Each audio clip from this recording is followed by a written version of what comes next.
او ناوې دې په ملکن کې دا ناوې دې ملکن کې څنګه کړې بس دا نصیب خبرې سره رشتہ دار لو میرج وکنه نه دا رشتہ داری و سره باغ ذریعہ سره لکه لري رشتہ داری و نه بس هغه ذریعہ خو خالي کړې و لکه نه جی مور پر په خو باندې مخکې دې لیدلې نه و نه جی بس وبي ځل باندې دی ویلا بالکل جی مته ته پتا وکدا کاناوي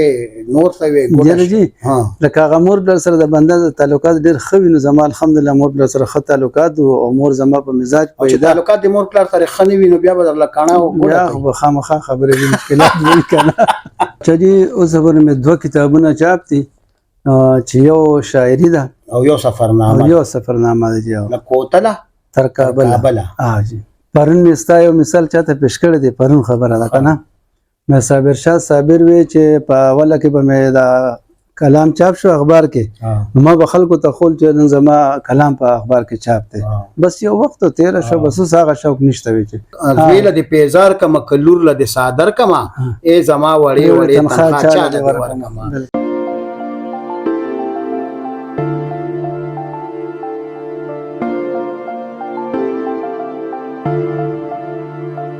رو د پاک الله پاک اولوی نوم کرانا د پیروي د محمد دا غننشت په جهان بلرانا نبوت په محمد باندې تمام دی نشته پس د محمد انبیا زما ډیرو قدرمنو عزتمنو ملګرو زیم ستاسو باچاجي ستاسو صابر شاه صابر ستاسو په غږ یور وایس ټي وي لندن کې د پښتونخوا غږ شاملوم قدرمنو د پښتو یو مزدور شاعر سره ناسم داسې مزدور شاعر چې ټول ژوند د پښتو ته او یا مزدورۍ ته وقف کړي د دې مزدور شاعر ډیر زیات خدمات دي زما دا غټ 15 کالو ملګری دی خو زه چې وینم نو د ټول ژوند کلم کتاب او سفر دی کله په سیکل مشاعره ولزي او کله په چا سره په موټر سیکل رستو ناسوي کله خود دې سفرونه کوي منډې مو استړم کوي او لیکل خو دومره ډیر لیکل کوي چې د پښتو د اخبار پاڼې واړې نو هر سحر کا دوه اخبار دي نو دواړو کې به د کالم یو کدرې اخبار درې واړو کې د ژوند ټوله برخه لیک لسته وقف ده باوجود د دې چې خو ډیره مالی تنګسیا هم لري کورنی معاشي حالات هم کمزوري دي خو باوجود د دې پښتو سره چې د مزدور شاعر د قدرمن شاعر کوم پښتو پالل نو شاید چې بل ډیرو کم خلکو ور سره پالل فیروز خان صادق صاحب ډیر نوموړی لیکوال کالم نگار سفرګر او شاعر صادق صاحب در باندې پورا د ویخه پیژنم صادق صاحب د ژوند کتاب راسپړم دا کتاب ما سره تاسو په مینا ولولئ صادق صاحب څنګه یې صحتونه طبيعتونه الحمدلله شکر دې تاسو ډیره زیاته مننه بچاجي چې دا مکمل راکړه چې اوسو خبره زما د ډیر وخت نه خواهش لو خو یار استاد دومره لره د کوټ او تا پس کوټ ته تګ او سفر نو د کوټ هغه موړې او موړونه او غرونه او سورنګونه وهل بلا وخت غواړي او دغه نو ګنې زما د ډیر وخت نه خواهش دی چې تا په دې پښتنو خصوصا د یور وایس ټي وي ملګرو لیدونکو اوریدونکو د ویخه پیژنم صادق صاحب لږه نور خو خبرې کو خو لږه رومبه خپل پیژنګلو را سره وکم ډیر مننه بچاجي زما بنیادی تعلق د ضلع ثوابه سره دی او التکی جلسه یو کله دی مشهور نو د اغه ځایو خو زمون لیکونه ډیر په خوا راغلیو بیا خیش کو کې چرسه نوخار کې بد شو نو الته بیا مو لار چو موټر مغي کوهات ته لاړو بس به د کوهات شو نو کوهات کې پاتې کېږم او الته یو پرایویټ اداره ده هغه کې څنګه تاسو ذکر وکړو په خپل خبره کې مزدوري کوم نو معاشي حالت د کور څنګه دی بس جی گزار حال دی دو وخت روټه د الله پاک راکې خپل مهنت مزدوري کوم حق حلال او غزري سره سلسله روانه ده د ژوند سو بچی دي 15 بچی مې دي سلامي یو عبد الله عبد او یو حمد الله زاهد او یو واصف الله شمس او دوا اجنا کې دي د خیر سره ودونه خو دی ورل نه کړی مشر زوی مې واده کړی نور پاتې او نه ویل د کم زیدا ناوې مې د خیر سره د دې ملکند داش. لکه ته یې د ثوابه جی زلمیتوب د نوخار کې د عبد الله استاد په خوره تیر کړی نه جی بچپن داسې وګڼه چې هغه د غېږې دوارو زمور په غېږ کې بوتلم کوهاټ او بیا د بوډاتوب پورې کوهاټ ته او ناوې د په ملکند کې ناوې د ملکند کې څنګه کړی بس دا نصیب خبرې وي سره رشتہ دار لو میرج وکنه نه دا رشتہ داری و سره باغ ذریعہ سره لکه لري رشتہ داری ونه بس هغه ذریعہ په خو کړی و لکه نه جی مور پر په خو باندې مخکې د لیدل نه و نه جی بس وبي ځل باندې دی ویلا بالکل جی مته ته پتا وکدا کاناوي نور څه وي ګوډه جی لکه هغه مور بل سره د بنده تعلقات ډیر خوي نو زما الحمدلله مور بل سره خط تعلقات او مور زما په مزاج پیدا تعلقات د مور بل سره خني وي نو بیا بدل کانا او ګوډه خامخا خبرې دي مشکلات وي کنه کتابه د چاپ دي صادق سے بچا جی اوس خبر مې دوه کتابونه چاپ دي چې یو شاعري ده او یو سفرنامه ده جی د کوتله تر کابل جی د کابل سفرنامه جی د کابل او ما ته یا چې کله ته کابل تتلینو اول د کابل د تګ نه مخکې دلته راغلی بالکل سر راغلی څوک درته نور مونږ سره کافي ملګری وو د کوهاټ ملګری وو اجازه خټک دی الله سحر دلته ناشته کړی و بالکل او دلته ناشته کړی و راغلی ډیر خوشاله مې تاویل کابل ته روان افغانیار صاحب داسې چې د نو شرحمان بیتاب او جان محمد زرګرو زموږ مشر چې و اجازه خټک صاحب صفات الله دې بخیر غوړه سره او بیا داسې ته دلته چې راغلم دا مرګري را سره نور د چرته سفرونه شوي دي یار چې ملک نه بهر خو مې نه دی شوی او ملک نه بهر خو تا ټوله دنیا پسې کل کتلې ده مشاعره ما خو ویل کړه بالکل همداسې دا تاسو کوم خبره وکړم داسې ده ملک دننه داسې ده ډېرې زیاتې مقالې او کالمونه دي لیکلي زه خو یم چې دا ټولې راټولېږي له 7 کتابه به چاپ شي پرون مې ستا یو مثال چاته پیش کړی دی پرون خبره ده که نه مې صابر شاه صابر وی چې په اوله کې به مې دا کلام چاپ شو اخبار کې ما به خلکو ته خول چې نن زما کلام په اخبار کې چاپ دی بس یو وخت تیر شو بس هغه شوق نشته وی چې لیکل کوي خو هغه شوق نشته لکه هغه خبره اوس نه کوي او مې زه اوس هم هغه خبره کوم چې اوس هم په دې دا تقریبا 40 کال ته د لیک سلسله راسي 40 کال پس هم چې زما لیک چاپ چې زور ته ما خوشاله م چې کوم صابر شاه ورته په اول ورځ خوشاله زمون خو هغه شروع دا رنګ چې دا پرنٹ نوم بچا اولی دوکانه جی جی نو موږ ډیر خوشاله شو موږ اوس خو بس موږ کتاب پسې کتاب او کالم پسې کالم او سریزه ولیکو پس ونه کتابونه لسه نو هغه وخت به موږ ډیر خوشاله دو یا بچ دی ریډیو کې فرمایشي پروګرام کې زموږ نوم چرته نشر شو کنه هغه وخت کې چې یاره موږ فرمایشونه اکثر دی ریډیو کې یو میډیا وکنه چې د ګلنار بیگم یا کشور سلطان په आवाज راته د ټوپک زما قانون فلم سندره نو چې دا د تاکال دا کس فرمای نو د عمر به خوشاله شو ټولې دنیا ته به ویل هغه وخت چې د آدمو 12 کال عمر و چې ټول زما په ریډیو کې نو هغه وخت د میډیا یو خوند وو کومې سرکاري مرکاري ادارې پاکستاني د ملاتړ مرسته کړې کنه درجه نو د سرکاري ادارو کارکردګي خدا سره چې ډیره مایوس کنه ده سپینه خبره برا سره کېږي بالکل اسم دا سنشت البته د اکادمی ادبیات مهرباني ده چې وظیفه دغه خپل وظیفه راکړي او نور سرکاري د پښتو په نوم جوړ شوی ادارو نه مطمئن دي نه جی بالکل ځکه نه مطمئن چې دغه اطمینان په هغه صورت کې کیږي چې کارکردګي مخې ته پرته وي تیم غوي کې زم غوي کوم خو په میدان سن وینو چې سشتا نو نه یو وخت کې کار کړو بالکل دا چې د ادارو کار په دې ادارو کې شخصیات چې کوم هغه پر ادارو مدار دي چې کوم قابل افسر وي د ادارې لکه رجل شاه خټک صاحب نور داسې نمونه دي نواز طاهر صاحب نو عبدالقادر خان صاحب چې و کنه بانی چې د اکیډمي او مولانا عبدالقادر خان خټک بیل دی جی نو په دغه خلکو یې نه مله چې زنه خلکو کار کړی د دانه چې نه دي شوی سنه څه شوی خو هغه کار نه دي شوی چې کوم کول پکارو خپل ژوند نه مطمئن یې جی الحمدلله ډیر مطمئن یم چې څومره کار دی پښتو له نو عوامو در لمینه در کړی دا ډیر زیاته زه خلکو ته وایم چې مان لوټونه نه دي ګټلي خو مزلونه ګټلي دي دا تاسو سره چې ناس هم تاسو ذکر وکړو چې 15 کال دوستانه مده نن سبا مادي دور دی 2 ورځې که ساجت وي زبر اعظم کني نه راځم خدا دوستانه چې تر نن پورې قائمه ده کنه دا دغه مینه ده تاسو مال مینه راکړې ما تاسو له دغه مال هر چا مینه راکړې ده او زه چې د اسلام آباد پورې او د بنو پورې او د لکی مروت پورې او بټخیل او سوات او مردان ته دې پېښور ته چې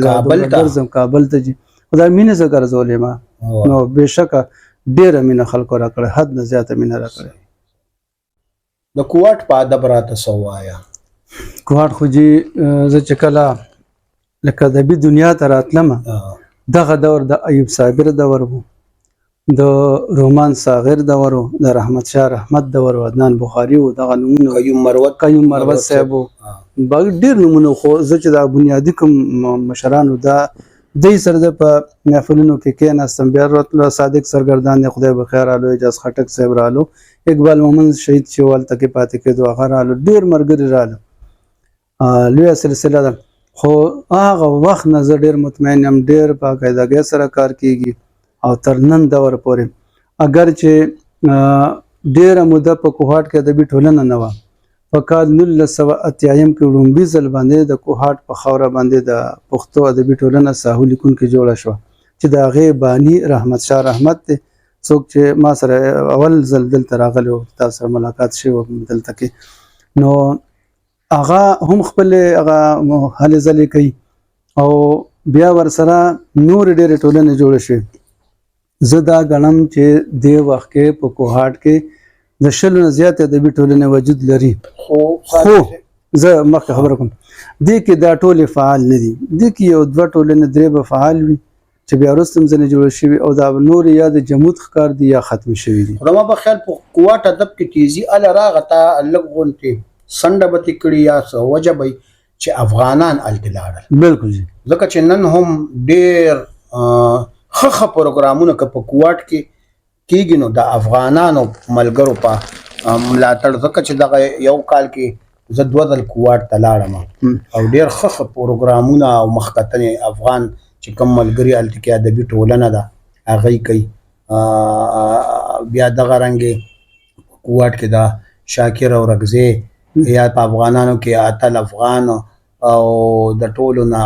افغانیار صاحب دغه رنګې عبدالله ظهیر دارن خلک راغلي دي زلمو کې چې هغه هلته هغه پښتو ژوندی ساتلی ده بلکل دا داسې خبره ده چې افغانان په کال 1981 کې دلته راتل شروع شو کله چې روس په افغانستان حمله وکړه نو د پېښور په شان کوهاټ ته هم ډېر افغانان راغله خو دا ټولنه چې د ادب خبره کوو نو په کوهاټ سطح باندې هلته د اردو تنظیمونه وو نو د پښتو مشاعرې به هم په هغې کې لکه کېدې او لیکوال یې ضرور و خو د کوهاټ تحصیل لاچی چې وه نو هغه د کال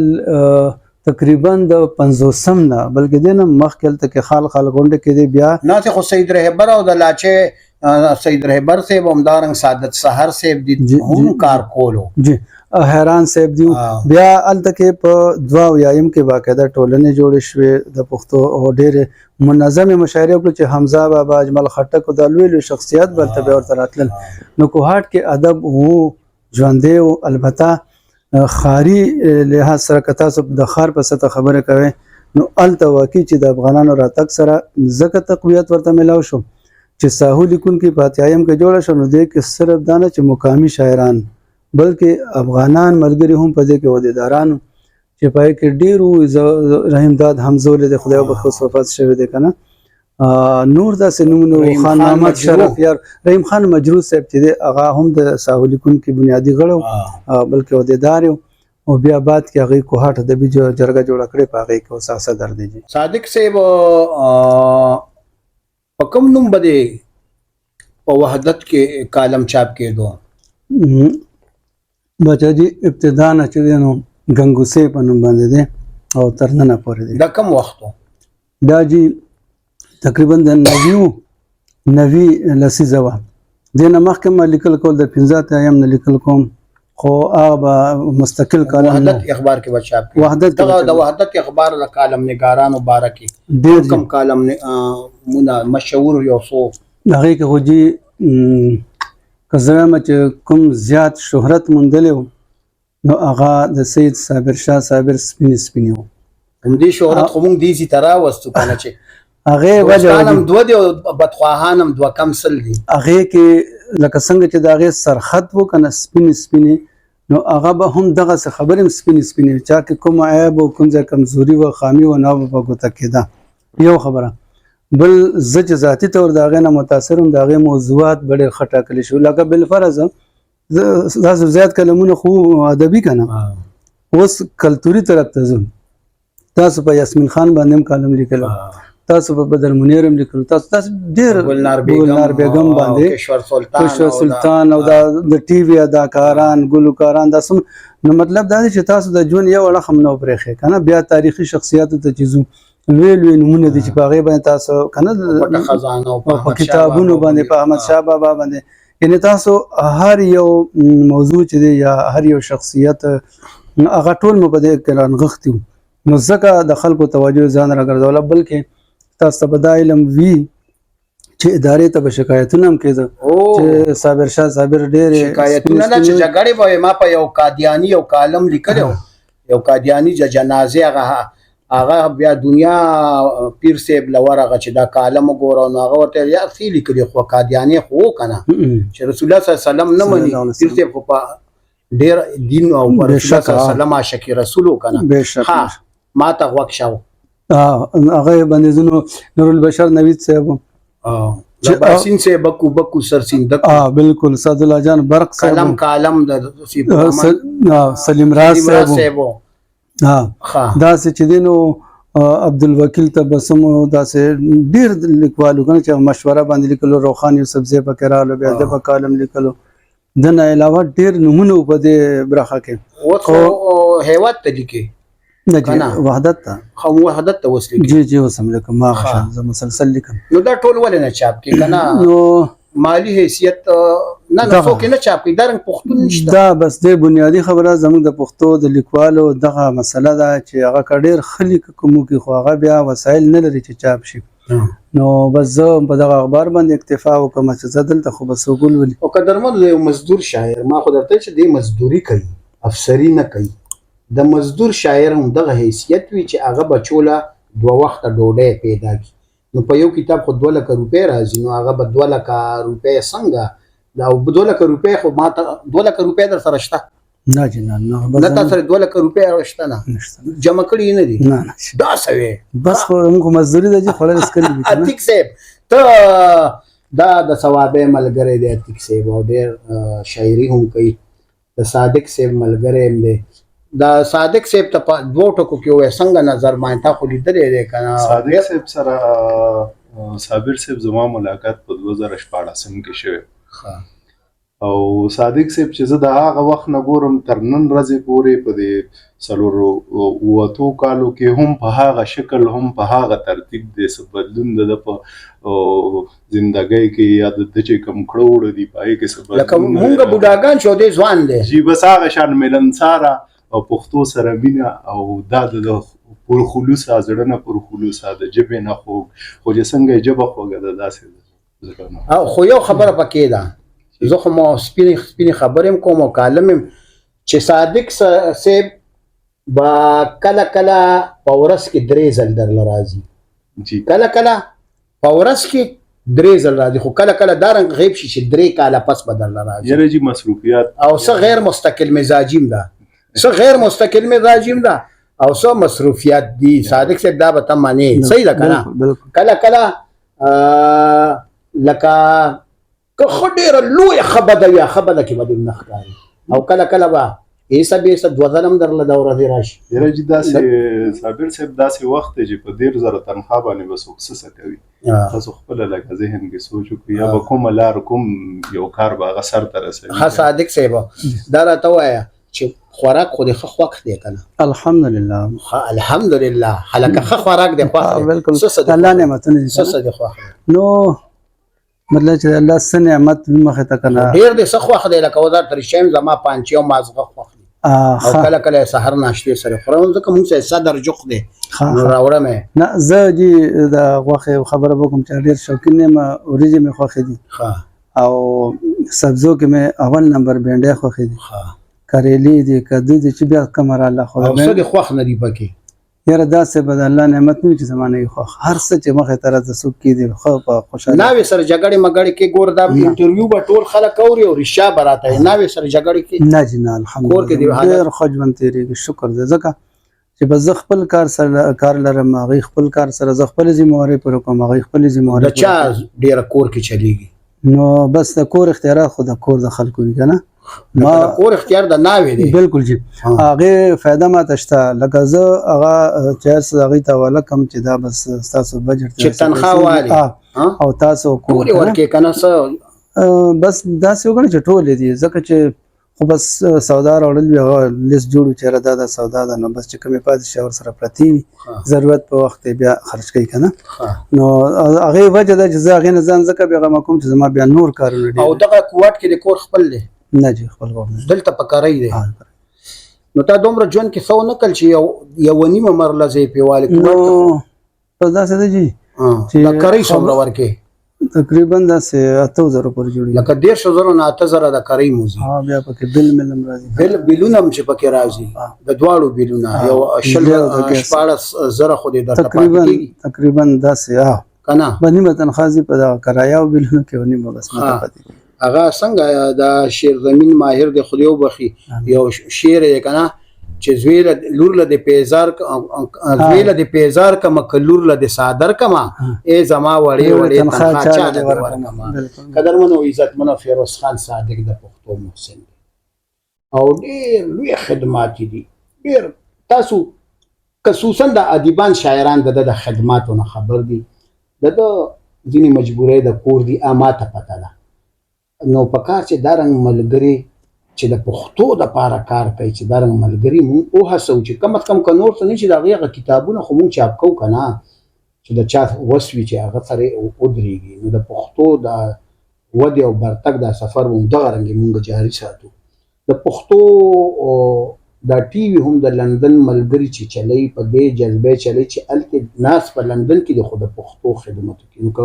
یور ویس ټي وي لندن تاسو نه یې سبسکرایب کړی نو دا سبسکرایب کړئ چې د هغه ځای د ملګرو حوصله افزایي شي. صادق صاحب باندې ډېرې خبرې کېږي ډېر خدمات دي خو ګرمي ډېره زیاته ده. حقیقت دا دی چې ګرمي دومره زیاته چې تاسو زه د ویډیو کې څو ځل لیدم چې ما دا خولې وچېکلې بیا به د سره کینو نورې خبرې به ورسره کوو. اوس خپل کوربه خپل باچاجي صابر شاه صابر له اجازت ورکوي د لوی الله امان.